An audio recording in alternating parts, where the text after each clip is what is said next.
Matthew, Mark, Luke, and John, who were they? Matthew who? Mark who? Luke who? And John who? What were their last names? When did they write? Did they know Jesus Christ? Did they walk with Jesus Christ? Did they eat with Jesus Christ? Did they talk with Jesus Christ? Did they even meet Jesus Christ? The answer is no, no, no, no. Conclusively. The earliest of them that wrote 40 years after Jesus Christ, so they never met him.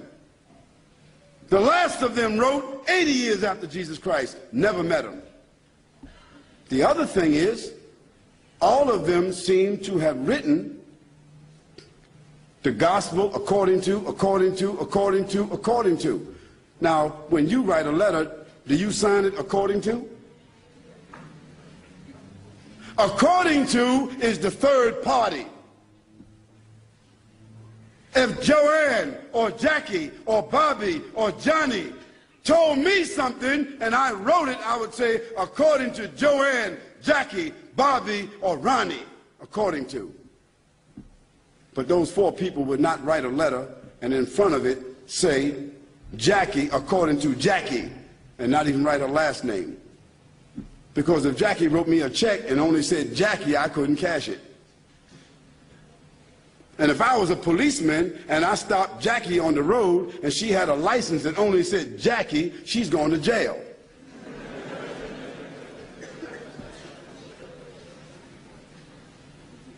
Where in the world is a document with only one name of four different writers that did not meet the one whom they're writing about?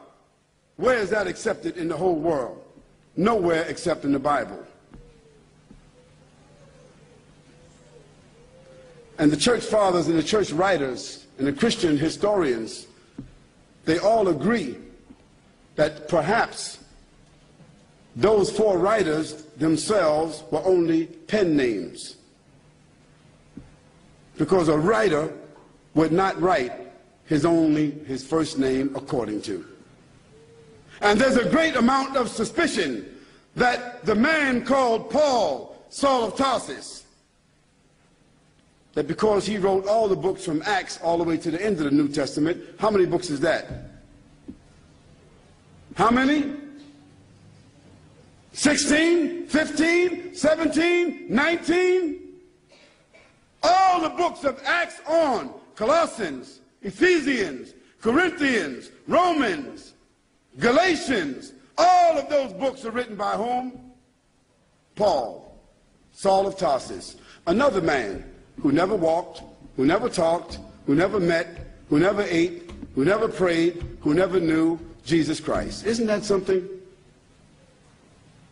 Now here we find four writers and another one between them that wrote all the New Testament books that never talked, never walked, never ate, never prayed, never met the man called Jesus Christ. Yet in their words, the first mentioning of the Trinity came from where? From Jesus or from them? The first mentioning of Jesus being divine, a man God, came from whom? From them. The first mentioning that Jesus is the Son of God came from whom? From them. Jesus never said in his own words any such words, but it was the men who never met him, who claimed to have written, who didn't know their last names. And Paul, by the way, before he had that vision on the road to Damascus that only he saw and only he heard, guess what his occupation was? Do you know? He was a bounty hunter, a hunter of Christians, hunting them down like animals, binding them and bringing them to where? To Rome, so that they could be executed. Now, if Hitler, after killing thousands of Jews, said that on the road to Berlin, he had a vision that he was named an apostle to the Jews, and he wrote 20 books that all the Jews were supposed to follow, Do you think they would be following that book? I don't understand how people just don't read history. This is not what Khalid said, so don't get angry with me. This is your own scripture, your own Bible scholars, their own church fathers. All of them agree that Paul never met Jesus, that Matthew, Mark, Luke, and John never met Jesus. By the way, they were not disciples. Nor were they walkers and talkers of the disciples. They were just writers and historians.